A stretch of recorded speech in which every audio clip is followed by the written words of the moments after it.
Everyone, welcome back to my channel Puja's lifestyle. I hope তোমরা সবাই খুব ভালো আছো, আমিও খুব ভালো আছি। তো আজকে হচ্ছে আমাদের পাড়ায় পাড়াতে শীতলা পুজো।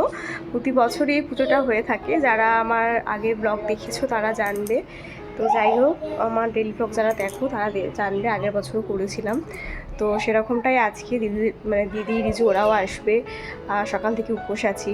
তো তোমার দাদাভাই ডিউটি বেরিয়ে গেছে, কারণ ছুটি ছিল না আজকে, তাড়াতাড়ি চলে আসবে বলেছে, দেখা যাক এখন কখন আসে। আর সব কিছুই তো জানো আমাদের বাড়িতেই কুলো সাজানো জিনিসপত্র তো সবই থাকে। তো তোমার সাথে সবটাই শেয়ার করবো, কী করে পুজো হচ্ছে আর কী হচ্ছে না হচ্ছে। তো আই থিঙ্ক আজকে ব্লগটা তোমাদের সবার খুব ভালো লাগবে। তো সবাই ব্লগটার সাথে থাকো আর দেখতে থাকো কী করি।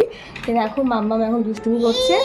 তো আমি এখন স্নান টান হয়ে গেছে, আমি এখন আলতা পরবো, তারপরে শাড়ি পরা দেরি আছে। তো চলো ব্লগের হাতে থাকো, ব্লগটা দেখো। তো আমি চলে এসেছিলাম নিচে আলতা পরবো বলে। আর দেখো এখানে কিন্তু কুলোটা সাজানো হচ্ছিল প্রতিবারের মতন। প্রতিবার কিন্তু আমাদের বাড়ি থেকে কুলো সাজিয়ে নিয়ে বেরানো হয়, ঠিক তেমনটা এবছরও হচ্ছে। তো এরপরে ঠাকুরের সামনে গিয়ে কুলোটার মধ্যে পুজো হবে। আর এই কুলোটার মধ্যে যে ঘরটা বসানো আছে ওটা কিন্তু মা শীতলার ঘর। তো সেই রূপেই কিন্তু ঠাকুরকে সবার বাড়ি বাড়ি নিয়ে যাওয়া হয়। তো দেখো মামামকেও রেডি করে দিয়েছি, ওইদিকে মা বললো মামামকে নিয়ে একটু যাবে মণ্ডপে। তো দেখো এখন কুলোটা নিয়ে কিন্তু বেরিয়ে যাচ্ছে। আর তারপরে কিন্তু এই কুলো নিয়েই কিন্তু সবার বাড়ি বাড়ি যাবে। গেলবারে হয়তো তোমরা দেখেছো আমার ব্লগে, আমিও কিন্তু নিয়েছিলাম, তবে জানি না এবছর কি করব, ইচ্ছে আছে নেওয়ার। তো যাই হোক দেখো সবাই মিলে চলে যাচ্ছে পুজোর মণ্ডপে। আর ওই দেখো ঠাকুরও বসে আছে। তো চলো আমি এরপর রেডি হয়ে ফিরছি। দেখো বন্ধুরা, ফাইনালি আমি হয়েছি রেডি। এটা হচ্ছে আমার আজকের ফাইনাল লুক। যেহেতু শীতলা পুজো তাই ছাপা শাড়ি পরলাম, ছাপা শাড়ি সবাই পরে। তো কেমন লাগছে অবশ্যই জানিও। আর তখন তো দেখতেই পেলে যে কুলো নিয়ে সবাই বেরিয়ে গেছে। আর কুলো নিয়ে মোটামুটি পাড়ায় ঢুকতে ঢুকতে অনেকটাই দেরি হয়, প্রায় ওই 2টো মতন বাজবে। তার মধ্যে আমরা গিয়ে ফলগুলো বানাবো। আর এবারে আর পাড়ায় ঘুরবো না বলেছে, কারণ প্রচণ্ড রোদের তাপ। আবার মামামকে খাওয়াতে হবে, সব রকমের চাপ আছে মোটামুটি মাথার মধ্যে। আগেবারে আমার মা এসেছিলো তাই একটু সুবিধা হয়েছিল, এবার তো মা আসতে পারেনি। তো তাই আমাকেই মামামকে সব কিছু খাওয়াতে হবে। তো ওকে স্নানটা করিয়ে দিয়েছি, শুধু খাওয়ানোটা বাকি আছে। আর আজকে তো জানোই, আজকে আগুন জ্বালাতে নেই যতক্ষণ না পাড়াতে পুজো শেষ হচ্ছে। তাই রান্নাবান্না কিছুই হয়নি। কালকে পান্তা হয়েছে, পান্তা, বড়া ভাজা, তারপরে আলু ভাজা। আর মামামের জন্য ওর লাঞ্চটা ওর পিমুরি নিয়ে আসছে, দিদি নিয়ে আসছে। দিদি এখন এসে পৌঁছায়নি, আসবে। তো আসুক, তারপর তোমার সাথে দেখা করাচ্ছি। আর এই হচ্ছে আমার ফাইনাল লুক। তো কেমন লাগছে অবশ্যই জানিও। তো চলো পরে আবার পুজোর মণ্ডপে কেউ দেখা। এরপর নিচে আস্তে আস্তে দেখি দিদি রিজু ওরাও কিন্তু চলে এসেছিলো। তারপর কিন্তু মাম্মামের লাঞ্চটা করেই একেবারে চলে আসলাম পুজোর মণ্ডপে ফল বানাবো বলে। আর দেখো এখানে কিন্তু আমার সব বান্ধবীগণরা আছে। তো এখনও সবাই পুজোর মণ্ডপে এসে পৌঁছায়নি, যেহেতু আমরা পাড়ায় ঘুরছি না কুলো নিয়ে, তার জন্য কিন্তু আমরা এখন ফলটা বানিয়ে নিচ্ছি। আর যখন পাড়াতে কুলো ঢুকবে, যখন পাড়াতে সবাই ঠাকুর নিয়ে যাবে সবার বাড়ি বাড়ি, তখন আবার আমরা কুলোর সাথে যাব। তো দিদি বললো কুলো নেবে। তো দেখা যাক, ভগবান যদি চায় তাহলে আমিও নেবো। যাই হোক দেখো এখন কিন্তু ফলটা বানিয়ে নিচ্ছি। আর আমাদের এই শীতলা পুজোতে না প্রচুর ফল হয়, প্রচুর, যেরকম কেনা হয় সেরকম কিন্তু সবাই ফল দেয়। তো দেখতেই পেলে মা ওখানে বসে আছে। তো কুলো নিয়ে ঢোকার পরেই কিন্তু মায়ের পুজো শুরু হয়। তো দেখো সবাই মিলে এখন ফল টল বানিয়ে নিলাম। আর তারপরে কিন্তু আমাদের পাড়াতে কুলো ঢুকে গেছিলো। প্রথমে দিদি নিয়ে নিল পাড়াতে ঢোকার পরে, আর তারপরে কিন্তু একে একে আমরা লাইন দিয়ে দিলাম। তো এবারে ভেবেছিলাম যে মাকে নেব না, তবে কি জানো তো, পাড়াতে আসার পরে কেমন যেন একটা মনে হলো যে না, প্রতিবার তো নেই, এবার নেব না। তাই আমি এবারে ভাবলাম যে এবারেও নেবো। তাই দেখো দিদি প্রথমে নিয়েছিল, আর তারপরে কিন্তু একে একে আমরা সবাই লাইন দিয়েছিলাম, আরও যারা যারা বাকি ছিল আর কি। এই পাড়াতে যে কটা ঘর বাকি আছে, একবার নিলে 3টে ঘর ঘুরতে হয়, তারপরে 3টে ঘর ঘোরার পরে আবার নেক্সট যে থাকবে তাকে দিতে হবে। তো এরকম একটা ব্যাপার।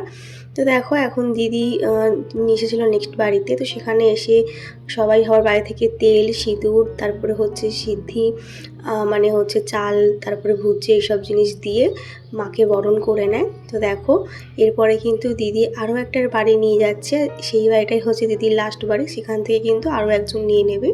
তো দেখো এখন এই বাড়িটাতে নিয়ে আসলো। এখানে আমার সব বান্ধবীগণরা, আরও সবাই, আমাদের এই পুজোটাতে না ভীষণ মজা হয়। তো বিয়ের পর থেকে ভীষণ মজা হচ্ছে আর কি। তো যাই হোক এবারে পালা আসলো আমার মাকে মাথায় করে নিয়ে সবার বাড়ি বাড়ি যাওয়ার। তো দেখো এবারে মাকে প্রণাম করে মাথায় গামছাটা দিয়ে কিন্তু মাকে এবার আমি মাথায় করে নিয়ে যাচ্ছি। তো আশা করি তোমরা শর্টসে দেখেই নিয়েছো। তো খুব এক্সাইটেড লাগে, প্রথম প্রথম না ভীষণ ভয় লাগতো যে মাকে মাথায় নেবো, যদি কিছু হয়, যদি কোনো ভুল ত্রুটি হয়, কিন্তু জানো তো নেওয়ার পর না কেমন যেন একটা সাহস চলে আসে। তো দেখো আমি তো খুব আস্তে আস্তে হাঁটছিলাম, তবে যে কাকিমা ছিল সে বললো যে কোনো ভয়ের কিছু নেই, তুমি নর্মালভাবেই হাঁটো। তো দেখো তারপরে এখানে এসে তেল সিঁদুর যেগুলো দিতে হয় আর কি সব কিছু মায়ের কুলোতে সাজিয়ে দিচ্ছিলাম। সবার বাড়িতে গেলেই কিন্তু তেল আর সিঁদুরটা দিতেই হয় মাস্ট। আর ভুজি যেটা বললাম, চাল আর হচ্ছে সবজি যেটা দিতে হয়। তো দেখো এরপরে কিন্তু নেক্সট বাড়ি নিয়ে যাওয়ার জন্য আমি তুলে নিলাম। আর কি বলবো, এত ভালো লাগে না যে কি বলবো, মা শীতলার উপোস করতে যে এতক্ষণ যে উপোস করেছিলাম কিছু মালুমই পাইনি। তবে জানো তো এবছর না প্রচণ্ড গরম ছিল, আমরা যে কবারই পুজো করেছি সে কবার এতটা গরম পাইনি। তবে এবছর ভীষণ পুজো মানে গরম পড়েছিল, তার জন্য একটু জল পিপাসা পেয়ে গেছিলো। তো শেষ মুহূর্তে একটু বাতাসার জল খেয়েছিলাম, কারণ একেবারে নির্জলা উপোস করে শুনেছি উপোস করতে নেই। তবে গলাটা প্রচণ্ড শুকিয়ে গেছিলো বলে শেষ মুহূর্তে একটু বাতাসা ভেজানো জল খেয়েছিলাম। আর যেহেতু মামাম ব্রেস্টফিড করে তার জন্য আমার এবার খুব প্রবলেম হচ্ছিল। তো যাই হোক দেখো মাকে নিয়ে কিন্তু চলে যাচ্ছে আরও একটা বাড়ির উদ্দেশ্যে। আর দেখতে পাচ্ছ সবাই কিন্তু আছে। আর কি যে ভালো লাগে যে কি বলবো তোমাদের, এত ভালো লাগে না আমার এই রিচুয়ালসটা। তো দেখো এখানে এনে বসালাম, আর এখানে একটা ফটোও তুলেছি, এত সুন্দর এসেছে না যে কি বলবো, দেখে মনে হচ্ছিল না নতুন বউ। তো যাই হোক অনেকে এইরকম একটা কমেন্ট করেছে তাই তোমাদের বললাম। যাই হোক এই বাড়িটাতেই কিন্তু আমার 3টে বাড়ি হয়ে গেল। তো এরপরে অন্য একজন নেবে, তো ভাবছিলাম মাকে নেবো না, তবে দেখো মা যদি চায় সবটাই কিন্তু হয়। তো মা হয়তো চেয়েছিলেন আমি যাতে মাকে নিয়ে সবার বাড়ি যাই, তাই কিন্তু মাকে নেওয়ার আশাটাও পূরণ হয়ে গেল আজকে। দেখো আমাদের কুলো টুলো নেওয়া কমপ্লিট হয়ে গেছে, প্রচন্ড গরম লাগছে আর রৌদ্র। তো এবারে আমরা এখন পুজোর মণ্ডপের দিকে যাচ্ছি। কুলো নিয়ে পুজোর মণ্ডপে ঢুকলে তারপরে পুজোয় বসা হবে। চলো যাওয়া যায় পুজোর মণ্ডপে। এরপরে কিন্তু আমরা সবাই মিলে চলে এসেছিলাম পুজো মণ্ডপে। আর এখন দেখো সবে মায়ের পুজো বসবে বলে গোছগাছ চলছে। আর যেই টাইমটা আমরা কুলোটা নিয়ে বেরিয়েছিলাম না, সেই টাইমটা কিন্তু মাম্মাম একটা লম্বা ঘুম দিয়েছিল, তার জন্যই কিন্তু সববার বাড়ি বাড়ি কুলো নিয়ে ঘোরাটা আমার সম্ভব হয়েছিল। যাই হোক আজকে কিন্তু আমরা শুধু মেয়েরা নই, বাবাও কিন্তু আজকে উপোস করেছিল। বাবার এই নিয়ে হয়তো সেকেন্ড টাইম উপোস করা হচ্ছে। যাই হোক তো একদিকে বসেছে মায়ের পুজো, আর একদিকে দেখতে পাচ্ছ রাতে খিচুড়ি হবে বলে সব মহিলারা মিলে কিন্তু সবজি কাটাও শুরু করে দিয়েছে। যেহেতু পুজোটা হতে হতে কিন্তু একটু সন্ধেই হয়ে যায়, আর সন্ধ্যের পরেই তো খিচুড়িটা বসাতে হয়, নাহলে রাত্রিবেলা তো সবাই খিচুড়ি খেতে পারবে না, সেবা নিতে পারবে না। তার জন্যই কিন্তু একদিকে পুজো বসে, আর একদিকে যারা উপোস করে না তারা কিন্তু সবজি কাটে। আর এখানে আবার মামামকে দেখো ঢাক বাজে বলে কতটাই না আনন্দ পাচ্ছে, দেখতে পাচ্ছ ঢাকের তালে কিন্তু নাচও শুরু করে দিয়েছে। আর আজকের এই পুরো পুজোটা কিন্তু মামাম ওর দাদুনের কোলে বসে বসে এনজয় করেছে। যেই ভিডিও ক্লিপটা তোমাদের সাথে শেয়ারই করা হয়নি, কারণ সেই ভিডিওটা আমি শ্যুট করতে পারিনি, কারণ আমি একটু পিছন দিকে বসেছিলাম, যেহেতু সামনের দিকে অনেকটা ভিড় হয়ে গেছিলো। আর আমাদের কুলো নিয়ে ঘুরে আস্তে আস্তে একটু পাড়াতে ঢুকতে লেটই হয়েছিল।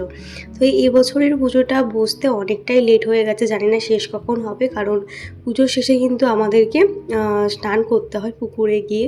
সেই ভিডিও ক্লিপটা শেয়ার করতে পারি না, কারণ সেখানে ফোন রাখাটা প্রবলেম, নিয়ে যাওয়াটা প্রবলেম, তাই তোমার সাথে কোনো দিনই করতে পারিনি, আজও হয়তো পারবো না। যাই হোক দেখতে পাচ্ছ আশা করি বাবা কিন্তু একদম সামনে বসে আছে মামামকে কোলে নিয়ে। তো ভীষণ ভালোভাবে পুজো হয়েছে, মানে কি বলবো, অনেকটা লেট হলে কি হবে, পুজোটা কিন্তু খুব মন দিয়ে করেছি আমরা সবাই।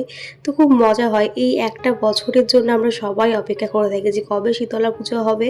আর প্রতিবার তো দিদি আসেই, যাই হোক আগের বার তো দিদি আসবে না একদম ফাইনাল, যেহেতু রিজুর এক্সাম ছিল, তারপরে কিন্তু দিদি এসেছিল। বলে না মায়ের একটা কৃপা থাকে, তো মায়ের একটা টান থাকে। তো মায়ের পুজোর জন্য কিন্তু আমরা একটা বছর অধীর আগ্রহে অপেক্ষা করে থাকি। তো দেখো মাম্মাম এখানে দুষ্টুমি করছিল, তো দেখো জল নিয়ে একা একাই খাচ্ছে, ঢাকনাটাই দিলে এত দুষ্টু হয়েছে যে কি বলবো। তো আমি ভেবেছিলাম মামাম হয়তো থাকবে না, কারণ এখানটা একটু গরমই ছিল। তারপরে দেখি যে না, মামাম কিন্তু অনেকক্ষণই ছিল, পুরো পুজোটাই কিন্তু আমাদের সাথে এনজয় করেছে। পুজো তো হয়ে গেছিলো অনেকটাই, তো এবার কিন্তু ধূপ মোমবাতি দেখানোর পালা। তো দেখো সবাই মিলে কিন্তু মাকে ধূপ মোমবাতি দিয়ে আরতি করে এখন একটু সাইডে দিয়ে দিচ্ছে, কারণ মণ্ডপের ওখানটা দিলে কিন্তু আগুন লেগে যাওয়ার চান্সেস থাকবে, তার জন্য কিন্তু সাইডে দিয়ে দিল।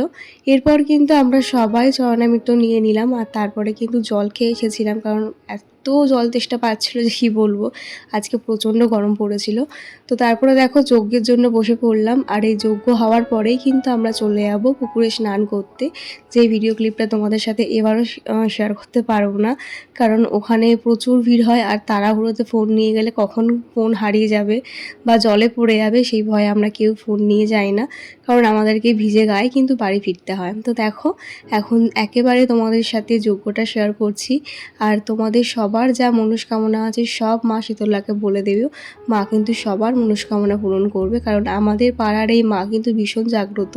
তো যাই হোক, আমি মনে মনে সেটা বিশ্বাস করি, আর আমরা কিন্তু অধীর আগ্রহে অপেক্ষা করে থাকি একটা বছরে যে কবে মায়ের পুজো হবে। তো দেখো যেহেতু যজ্ঞ হচ্ছে একেবারে সামনে বসেছিলাম, তাই মাথায় কাপড়টা তো দিতেই হয় যজ্ঞ হওয়ার সময়। আশা করি তোমরা সবাই এই নিয়মটা জানো। তো দেখো মাম্মামকেও দিয়ে দিয়েছিলাম মাথায় কাপড়, আর দেখো মাম্মাম কিন্তু এখানেও একটা বিস্কিট দিয়ে দিয়েছিলাম, কারণ অনেকটাই সন্ধে সন্ধে হয়ে গেছিলো। তারপরে কিন্তু একেবারে স্নান টান করে অনেকক্ষণ পরে আবার ফিরলাম। তো দেখো আমাদের বাড়ির বারান্দার অবস্থা, তো এখানেই প্রতিবার খিচুড়ি হয়, তো এই বছরই বা কেন অন্যথা হবে। এখানেই কিন্তু দেখো রাতের জন্য খিচুড়ি আর লাবড়া বসে গেছিলো। তো ওইদিকে হচ্ছিল খিচুড়ি আর কড়াইতে হচ্ছিল লাবড়া। তো এটাই কিন্তু আজকে রাতে সবার সেবা হবে। তো তারপরে দেখো এখানে কিন্তু খিচুড়ি আর লাবড়া এক কড়াই করে নেমেও গিয়েছিল, সবাই কিন্তু একটু করে চলে আসবে আমাদের পাড়ায় এখানে নিতে। আর দেখো সবটাই কিন্তু আমাদের বাড়ির উঠানে, মানে এই পুজোর সব কিছুই কিন্তু আমাদের বাড়িতেই হয় বলতে পারো। আমাদের বাড়ির উঠান বা আমাদের বাড়ির বারান্দাতে সব পুজোর ফল টল সব কিছুই রাখা হয়, বলতে গেলে আমাদের বাড়ির কাছেই, মানে একদম বাড়ির মধ্যে সব পুজো জিনিসপত্র রাখা হয়। তো দেখো তারপরে চলে এসেছিলাম মায়ের কাছে, সবার মায়ের সামনে দেখো সবাই খিচুড়ি সেবা নিচ্ছে, আর এখানে এই দুই কাকিমা তো নাচও শুরু করে দিয়েছিল। যাই হোক খুব মজা হয়, খুব মজা হয়। যাই তোমরা অবশ্যই জানো তোমাদের আমার এই ভিডিওটা কেমন লাগলো। তো এরপরে আর সেরকম কোনো ব্লগ আমার শ্যুট করা হয়নি, কারণ প্রচুর ক্লান্ত হয়ে গেছিলাম, সারাদিন উপোস করে আর শরীর দিচ্ছিল না। তারপরে কিন্তু দেখো আমার সব বান্ধবী কন্যা মিলে কিন্তু বসে পড়েছিলাম খিচুড়ি খাবো বলে। তো চলো এটাই আমার লাস্ট ভিডিও শ্যুট করা ছিল। তো আজকের মতন টাটা করে, দেখা হচ্ছে নেক্সট ভিডিওতে। কেমন লাগলো আমার আজকের ভিডিওটা জানাতে কিন্তু কেউ ভুলো না। তাহলে চলো আজকের মতন টাটা, বাই সবাইকে, সবাই খুব ভালো থেকো।